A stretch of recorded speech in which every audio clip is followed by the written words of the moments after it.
저는 이 복음서를 읽을 때마다 요즘은 뭐 그런 생각을 잘 안 하는데 예전에 이제 그런 생각을 많이 했습니다.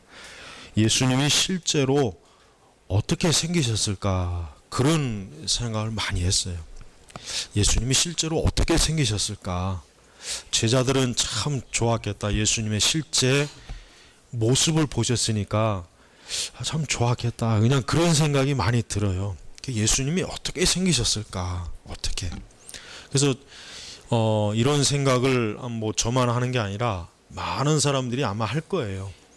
중세 시대에 여러분 그 미술 작품을 보면은 특별히 이제 그 미술 그림 쪽을 보면은 예수님의 그 모습을 많이 그렸어요. 예수님의 모습을 많이 그려서 또 이 조각도 많이 있고 그래서 예수님에 대한 그 모습을 그만큼 그 시대에도 많이 궁금해했다는 증거예요. 그러니까 화가들이 상상을 한 거죠.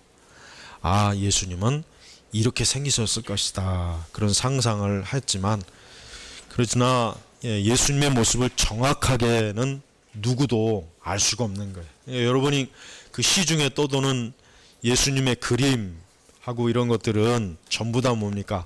상상력의 소환이에요. 상상력의 소환. 그 다음에 영화, 뭐 그 여러 그 예수님을 주제로 한 영화 많잖아요. 왕중왕, 대표적으로 왕중왕도 있고, 그 다음에 또 몇 년 전에 아주 크게 막 그냥 그 영화가 크게 이름을 날린 그 패션 오브 크라이스트 그 영화도 그렇고. 근데 대체로 예수님의 그 모습을 그림이나 그 영화 속을 보면은 예수님이 굉장히 미남, 키도 크고 얼굴도 하얗고 머리카락은 길고 그렇단 말이에요. 근데 성경학자들이 그 예수님의 그 모습에 대해서 예수님이 머리가 저렇게 길었겠는가? 왜냐하면 그 당시에 유대인들은 머리를 짧게 깎았거든요. 대체로 머리를 짧게 깎고 그 다음에 이제 이사야서의 기준을 본다면은 예수님이 분명히 보잘것없는 별로 그렇게 뭐 풍채나 그러니까 키도 뭐 짝달만하고 그냥 뭐 얼굴도 아마 별로였을 거라는 생각이 들어요. 그냥 그것도 하나의 상상이죠. 뭐 정확하게 뭐 예수님이 어떻다는 그런 모습이 없으니까 예수님의 그 실제 모습이 어떤지 우리가 알지 못하지만 그런 한 가지 분명한 건 있습니다. 예수님은 분명히 우리와 똑같은 형상을 가지신 분으로 이 세상에 오셨다고 하는 거. 이건 분명해요. 예수님도 우리처럼 손가락이 10개 있고 손발이 있고 눈썹이 있고 머리카락이 있고 예수님도 우리와 똑같이 숨을 쉬고 또 저녁에는 피곤하면 잠을 주무시고 또 배고프시면 어떻게 해요? 음식을 드시고 똑같은 거예요. 그러다 보니까 예수님을 너무 그렇게 그러니까 인간적으로 보는 게 조금 불편한 사람들은 예수님의 인성을 좀 약화시켜요. 예수님을 약화시켜서 예수님의 그 신성을 과도하게 주장하죠. 근데 이게 너무 지나치면은 어떻게 됩니까? 이단이 되는 거예요. 그래서 교회사에서 예수님의 인성을 무시하는 이단이 누구입니까? 가연설주의자, 도케티즘이라 그러잖아요, 보통. 그러니까 이 사람들은 하나님의 아들 예수님이 잠깐 인간의 껍데기를 뒤집어 쓰고 오신 것이다. 예수님이 실제로 사람이 된 게 아니다. 그렇게 보통 가르치는 거예요, 가연설이. 뭐 복잡하게 설명할 것도 없어요. 그러니까 우리나라 그 전설의 고향 보면은 구미호 전설 있잖아요. 여자가 그러니까 여우가 여자로 그냥 둔갑을 해가지고 나무꾼을 꼬셔갖고 3년 동안 살다가 어쩌고 저쩌고 해가지고 뭐 결론이 어떻게 났고 뭐 그런 것처럼 그러니까 예수님을 꼭 유령 취급하는 거란 말이에요. 근데 그거는 아주 심각한 오해를 불러일으켜요. 베드로 사도가 지금 오늘 이 짧은 한 구절에 아주 중요한 걸 언급했는데 뭐냐면 16절 하반절에 보면은 여기서 우리는 누구입니까? 사도들이에요. 베드로 자신뿐만 아니라 나머지 사도들이 우리는 그분의 누구죠? 예수님의 크신 위엄을 직접 목격한 자들이다. 그래서 그러니까 지금 이 말씀의 직접적인 배경은 예수님께서 하나님의 아들로 나타나신 그 영광스러운 그 성령의 임재하심, 그거를 지금 말하는 거지만, 그리고 또 베드로가 그 산 위에서 예수님의 영광스러운 모습을 봤잖아요. 지금 그걸 지적하는 거거든요, 사실은. 그러나 베드로의 말의 가장 핵심이 뭐냐면, 나는 예수님을 봤다, 이 얘기입니다. 나는 꿈에서 예수님을 본 것도 아니고, 내가 예수님을 그린 것도 아니고, 누가 예수님에 대한 것을 내가 들은 것이 아니라 뭐예요? 직접, 그 직접이라는 단어 보죠. 직접 목격한, 내 눈으로 목격했다는 거예요. 목격. 증인 중에 제일 확실한 증인이 누굽니까? 직접 목격한 증인이에요. 그 사람이 제일 확실한 증인이에요. 뭐 간접적으로 누구한테 들었다, 이렇다더라, 저렇다더라, 이런 2차, 3차 증인들은 별로 믿을 수가 없어요, 법정에서. 그러나 직접 나 봤다, 나 그거 목격했다, 내가 그거 실제로 봤다, 이 사람들의 증언은 어때요? 법적으로 확실한 거예요. 문제가 없단 말이에요. 지금 바울이 베드로 사도가 그걸 얘기하는 겁니다. 나는 지금 내가 얘기하는 것은 16절에 우리가 교묘하게 만든 이야기를 따라서 하는 것이 아니다. 그러니까 우리가 지금 헛소리 하는 게 아니다. 우리가 지금 무슨 전설을 얘기하는 것도 아니고 신화를 얘기하는 것도 아니고 없는 걸 꾸며가지고 막 너희들을 속이려는 게 아니라, 우리는 예수님을 직접 봤다 이거. 예수님을 봤다 이거. 그러니까 베드로는 확신에 찬 증인의 역할을 지금 하는 것입니다. 여러분, 예수님은 지난 시간에는 예수님의 신성에 대해서 설교했지만, 이번 주는 이제 예수님의 인성에 대해서 이제 설교할 것입니다. 여러분이 복음서를 사고, 마태, 마가, 누가, 요한을 읽어보시면은 예수님께서 직접 이 세상에서 그분이 육신으로 계셨을 때 아주 극히 일부분이지만 그분이 우리의 사람의 몸을 입으시고 그분이 활동하셨던 그 기록이 사복음서에는 자세하게 나와 있어요. 그래서 사복음서에는 예수님의 다양한 인간적인 모습 나오죠. 어떤 모습입니까? 전부가 다 육신의 한계 모습이에요. 육신의 한계. 배고프고 피곤하고 잠을 자야 하고, 또 분노하시고 화를 내시고, 또 성전 들어가서는 성전에서 장사하는 자들을 쫓아내시려고 노끈으로 줄을 만들어 갖고 막 그 장사하는 자들을 때려가면서 쫓아내고. 그러니까 예수님의 활동이 너무나 명확한 거예요. 그러니까 우리는 예수님의 그 활동하신 실제적인 역사를 우리는 성경에서 볼 수가 있어요. 또 성경은 아니지만 일반 세속 역사가들의 그 조그만 기록이지만 예수님이 실제로 계셨다는 걸 그 당시의 역사가들이 증언하는 그런 기록도 분명히 남아 있습니다. 이제 얼마 전에 미국에서 예수님이 결혼을 했다, 예수님이 결혼을 해서 자식을 낳았다, 그 쥐꼬리만한 그 고대 문서에 그 명함만한 크기의 그 글자를 가지고 막 해외 토픽에 막 나고 뉴스에도 막 나고 난리를 치더라고요. 근데 참 이상한 거는 교회 안 다니는 사람들이 예수님이 장가를 가든 시집을 가든 애를 낳든 뭔 참견인지 모르겠어요. 그런 사건만 나오면 그냥 순식간에 막 돌아요. 순식간에. 근데 그런 얘기들은 하도 모르겠어요. 일반 사람들은 그런 얘기를 들으면 엄청나게 충격을 받을지 모르겠지만, 예수님에 대한 그런 소문은 이미 오래 전부터 다양한 거짓된 루머, 진짜 루머예요. 말 그대로 루머고 전혀 근거가 없는 것이고 전혀 말도 안 되는 것이죠. 예수님은 실제적으로 예수님의 가장 정확한 그분의 활동은 어디에 있습니까? 성경에 있는 거예요. 그래서 우리 개신교는 천주교에서 인정하는 외경은 우리가 인정 안 하잖아. 왜? 외경에 보면은 예수님의 그 이상한 또 말도 안 되는 활동의 기록이 있거든요. 근데 그건 외경이에요. 외경. 또 외경이 있고 위경이 있어요. 천주교에서 경전 안에 포함된 건 나머지 것들은 27권 외의 거는 외경이라 그래요. 우리는 외경. 그거는 27권 바깥에 있는 거고, 위경은 또 뭐냐면 이거는 가짜 경전이다. 가짜 경전.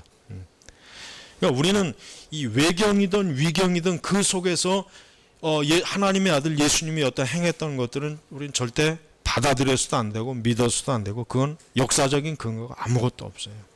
예수님의 인성은 단순히 영적으로 믿으라 그 차원이 아니라 역사적으로 우리가 확실하게 그걸 증언할 수가 있기 때문에 믿을 수가 있는 것이고, 또 두 번째로 역시 마찬가지로 우리의 신앙의 가장 근본 토대는 뭡니까? 성경의 기록을 믿는 것입니다. 그러니까 예수님의 인성은 분명하십니다. 그럼 왜 예수님께서 왜 육신의 몸을 입고 오셨는가 하는 그 문제가 이제 중요한 것이에요. 예수님께서 왜 육신의 몸을 입고 오셨겠습니까? 그것은 이미 창세기에서 원시복음이라고 그러죠. 이미 아담과 하와가 타락한 이후에 하나님께서는 이제 저들이 행위 언약을 깨뜨렸단 말이에요. 언약을 파괴해버렸어요. 누가? 아담과 하와가 파괴해버렸단 말이에요. 일방적으로. 그러니까 하나님께서 이제 저들이 멸망의 길에 이제 들어섰단 말이에요. 사망과. 근데 하나님은 그걸 그대로 두신 것이 아니라 구원의 길을 그 즉시 어때요? 하나님의 아들 메시아가 장차 여자의 후손으로 날 것을 예언하셨잖아요. 벌써 그게 창세기 에덴 동산에서 벌써 이미 하나님이 그러한 복음을 주셨단 말이에요. 그러니까 하나님께서는 벌써 하나님의 아들 예수 그리스도를 우리의 죄, 인간의 죄로 인한 대속 제물로 보내실 것을 벌써 창세기에 뚜렷하게 보여주시는 거예요. 그러니까 예수님이 오신 목적은 간단해요. 성탄절 지키라고 예수님이 오신 게 아니에요. 로이드 존스의 목사님의 설교 중에 이런 설교가 있어요. 성탄절을 굳이 거부하지는 말아라. 성탄절 지키면 좋다. 그날을 통해서 예수님의 복음을 전할 수 있다. 스펄천 목사님도 그렇게 똑같이 설교하셨어요. 근데 이제 저는 이제 그 위대하신 그분들의 그 모든 건 받아들이지만 그 부분은 저는 아니라고 생각해요. 왜냐하면 지금은 이 성탄절이라고 하는 게, 크리스마스라고 하는 게 너무 지나치게 이교화됐어요.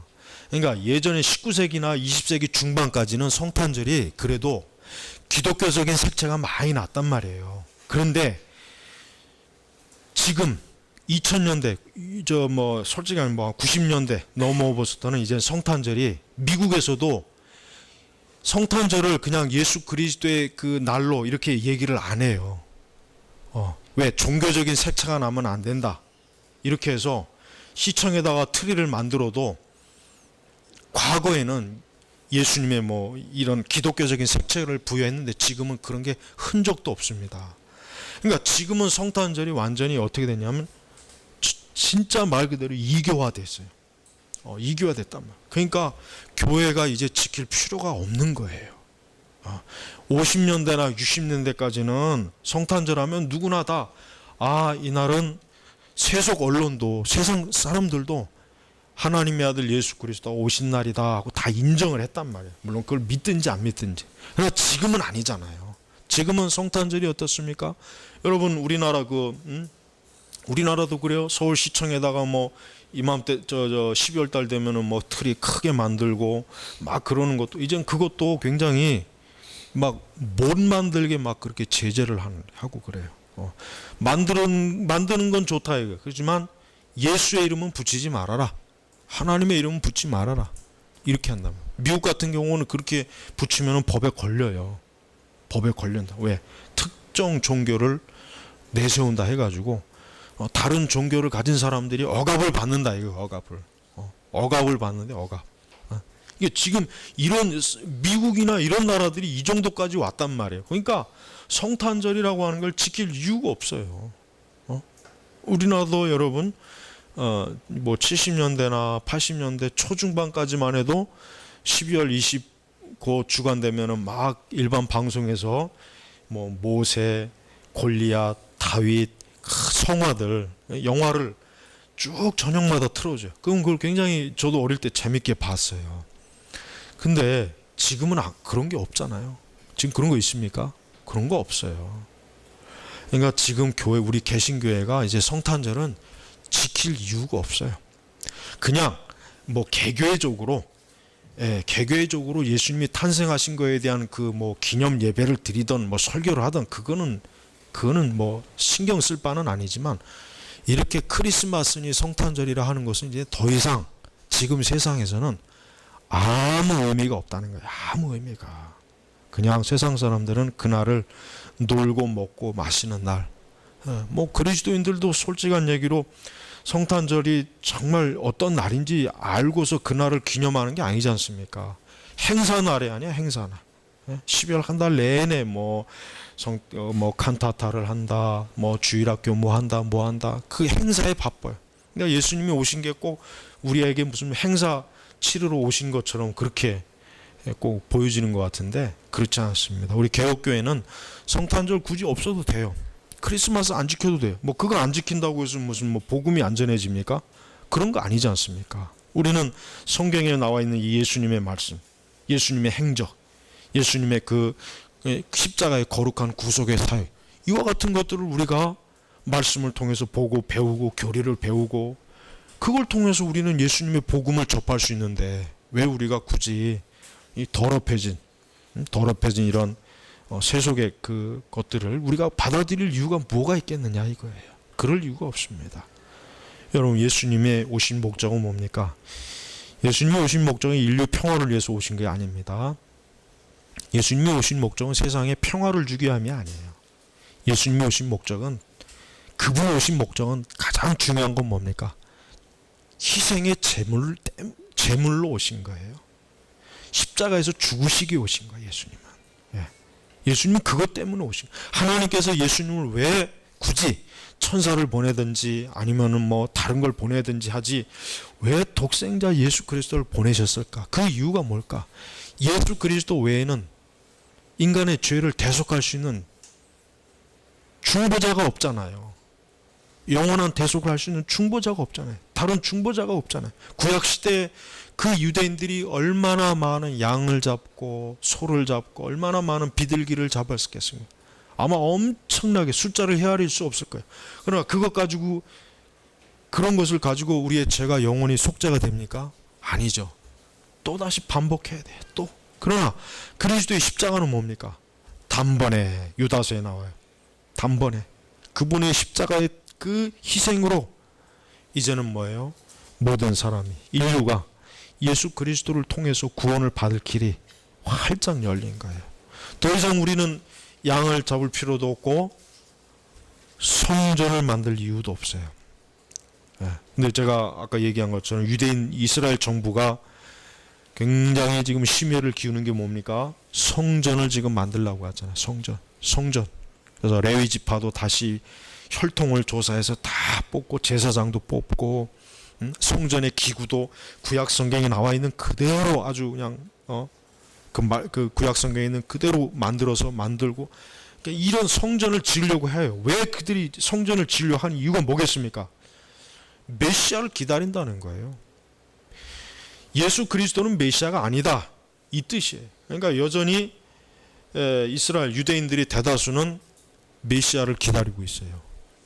예수님은 절대로 받아들이지 않습니다. 예수님은 그는 종교적인 사기꾼이다, 여전히 그렇게 믿고 있습니다. 그러니까 이 성전을 지으려고 하는 의도가 뭡니까? 기독교의 복음을 아주 적극적으로 반대한다는 거예요. 예수님을 적극적으로 싫다, 거부한다는 것입니다. 하지만 예수님은 이미 예수님은 어때요? 이미 벌써 2000년 훨씬 전에 이 땅에 오셔서 33년간 사셨고, 그 중에 3년을 말 그대로 공적 사역을 하시면서 유대와 온 고을에 복음을 전하고 말씀을 전하고 이적과 기적을 행하시면서 결국은 마지막에 골고다에서 십자가에서 죽으시고 3일 만에 장사하시고 3일 만에 부활하시고, 그리고 부활하신 이후에 어때요? 그분이 이 땅에 잠깐 계시다가 하늘로 승천하셨죠. 승천하시면서 뭐라 그랬습니까? 내가 올라가는 그대로, 그 모습 그대로 내가 이 땅에 다시 오겠다 그랬단 말이에요. 예수님 오시면 어디로 오시겠습니까? 유대 감난산 거기 그쪽으로 오신단 말이에요. 예. 근데 이상하게도 예수님이 오실 때는 온 세상 사람들이 다 볼 수 있다고 했어요. 초자연적인 예수님의 임재니까, 재림이 다시 오시는 것이니까. 예. 그러니까 예수님께서는 이렇게 육신을 입으시고 친히 하나님 나라의 정권 대사로, 우리의 대속의 희생자로, 희생물로 이 땅에 오셔서 교회를 세우시고 우리를 하나님의 백성으로 삼으시고, 이게 바로 예수님이 이 땅에 육신으로 오신 가장 중요한 목적입니다. 여러분, 예수님을 우리가 감상적으로 대하면 안 됩니다. 우리는 예수님을 너무 감상적으로 대하는 걸 좋아해요. 사람들이 예수님에 대한 그 어떤 감정적이고 감상적인 큰 마음. 근데 더 중요한 것은 예수님께서 왜 오셨는가? 왜 오셨는가? 성경에서 왜 예수님을 우리에게 계시해 주셨는가? 왜 마태나 마가나 누가나 요한은 왜 예수님의 행적을 낱낱이 기록했을까? 왜 기록해서 그것을 교회에 주었을까? 왜 교회가 그것을 읽으라고 했을까? 왜 그것을 설교하라고 했을까? 뭐겠습니까? 예수님의 구원에 대해서 알리라는 거예요. 예수님의 구주가 되심을 사람들에게 알려서 그 부분에 대해서 이제 사람들이 복음, 예수님을 통해서 구원 얻을 수 있는 길을 열어주는 것입니다. 또한 예수님은 신학적으로 예수님은 둘째 아담 되십니다. 첫째 아담이 육신으로 있었죠. 그렇죠? 첫째 아담이 육신으로 있었잖아요. 뭐 첫째 아담이 뭐 천사처럼 뭐 이렇게, 아니요. 첫째 아담이 분명히 흙으로 지어진 육신을 가지고 있었어요. 그러면은 첫째 아담이 이제 일을 그렇게 만들어 버렸으니까 둘째 아담이 오셔야 된단 말이에요. 그럼 둘째 아담은 어떻게 와야 되겠습니까? 똑같이 와야 돼요. 육신으로 된 형상을 입고 와야지. 그렇지 않다면은 무효가 돼버리는 거예요. 우리의 죄를 희생할 수 있는 희생 제물의 자격이 안 돼요. 예수님이 육신으로 오지 않고 만약에 어떤 천사의 형태로 온다, 그러면 말이 안 되는 거란 말이에요. 근데 예수님이 육신으로 오는 것이 그게 뭡니까? 하나님의 뜻입니다. 그게 첫사람 아담의 실패한, 무너진 에덴 동산에서 그 범죄한 그것을 둘째 아담 되시는 예수님께서 어떻게 해요? 회복시키시는 거예요.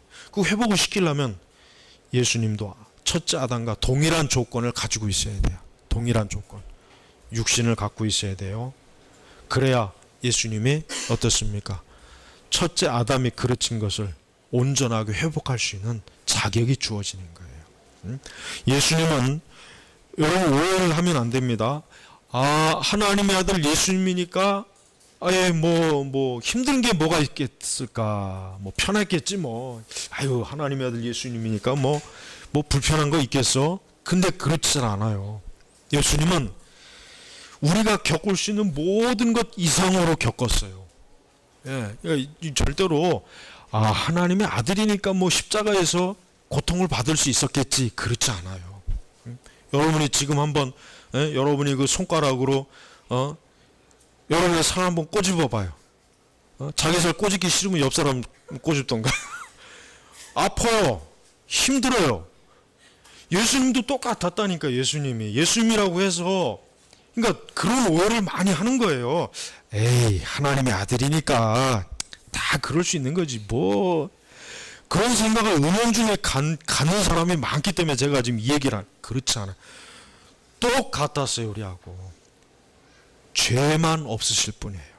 똑같은 거예요. 예수님도 진짜 뭐 돌에 찌면 아팠을 것이고, 예수님도 모르겠어요. 감기가 들렸을 때 그건 모르겠어요. 하여튼 예수님도 우리와 똑같은 육체 고통을 겪었단 말이에요. 배가 고프면 배가 고팠을 것이고, 피곤하면 참이 막 쏟아질 것이고, 이 시간 막 예배 시간에 잠자는 것처럼, 목이 마르면 물도 마셨을 것이고, 똑같아. 그러니까 이것 좀 알아야 돼요. 절대 예수님이 하나님의 아들이라고 해서 우리보다 뭔가 좀 더 특권을 하나님이 주시지 않겠는가, 그런 생각을 이제부터 싹 버려야 돼요. 아주 싹 버려야 돼요. 예수님은 정말 죄만 없으셨지 지금 나하고 똑같았구나 하는 걸 알아요. 똑같았구나. 더우면 땀을 흘리고 추우면 예수님도 막 추위에 떨고 똑같으신 분. 그런 똑같으신 분이 십자가에 그대로 달렸던 거예요. 그러니 여러분 얼마나 여러분 그게 고통입니까? 그래서 모든 형벌 중에 가장 고통스러운 형벌이 십자가 형벌이네요. 십자가 형벌. 예. 그 십자가 형벌이 진짜 잔혹하답니다. 무섭답니다. 그러니까 로마 사람들이 인간을 어떻게 하면 가장 고통스럽게 죽일 수 있을까 해서 발견한 게 십자가예요. 십자가 형벌. 어떻게 하면 가장 고통을 주면서 죽일 수 있을까? 그게 바로 십자가 형벌이란 말이에요. 그래서 로마 시민권을 가진 사람은 아무리 중재인이라도 십자가 형벌은 안 줘요.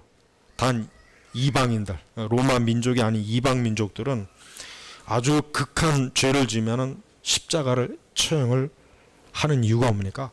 최대한 늦게 죽이면서 최대한 고통을 많이 주기 위한 형벌이 십자가 형벌이라는 거. 그거 한 가지만 여러분 분명히 아시면은 아마 좀 그래도 나름대로 짐작이 될 겁니다. 바로 예수님이 그것을 그대로 고스란히 당한 거예요.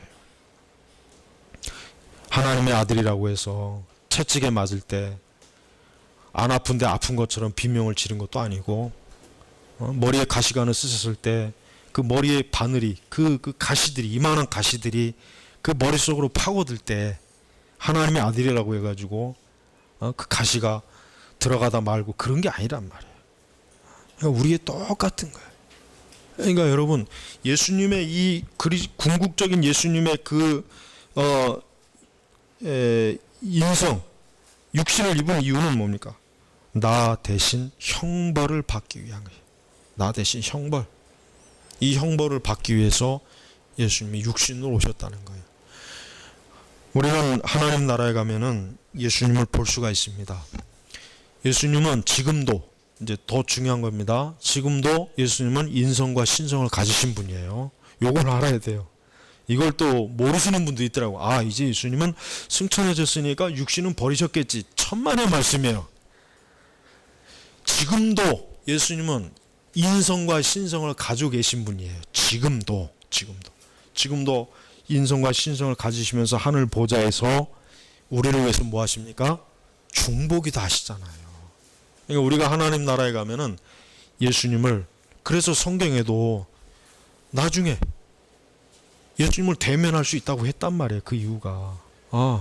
그러니까 예수님이 나 대신 형벌을 받고 육신을 그 인성을 입으신 그 예수님의 그 사건은 실제 역사적이고 사실이고 분명히 우리가 장차 하나님 나라에 가면 확인할 수가 있는 거예요. 확인할 수가. 그러니까 우리는 예수님의 이 인성, 이 예수님의 이 거룩한 사역의 인성의 사역을 이게 얼마나 중요한지를 알아야 됩니다. 그러니까 일부 자유주의자들은 예수님이 십자가에 달리셨을 때는 잠깐 어디 가셨다가 껍데기만 십자가에서 막 고통받고 나중에 다시 돌아온 것이다. 아주 별 세계망측한 그 주장도 많이 하는 이유가 예수님의 인성을 부인하기 위해서 그런 거예요. 그러니까 이단에 속한 많은 이단자들이 예수님의 신성을 부인하든 인성을 부인하든 하여튼 뭘 부인하든 그건 다 잘못된 거라는 걸 우리가 알아야 됩니다. 예수님은 철저하게 신성과 인성이 결합된 하나님의 아들이시다. 그리고 그분은 말씀이신데 그 말씀이 육신이 되어서 이 땅에 오셔서 우리에게 하나님의 구원의 은총을 베풀어 주셨다는 걸 우리가 알아야 됩니다. 바로 베드로 사도가 오늘 말한 게 우리는 그분의 크신 위엄을 직접 목격한 자들이다. 베드로와 그의 그 제자들이 예수님과 3년 동안 같이 먹고 마시고 지내고 했단 말이에요. 그러니까 이 베드로는 예수님의 인성을 가지신 하나님의 아들이라는 걸 너무나 베드로는 잘 알고 있는 사람이에요. 왜?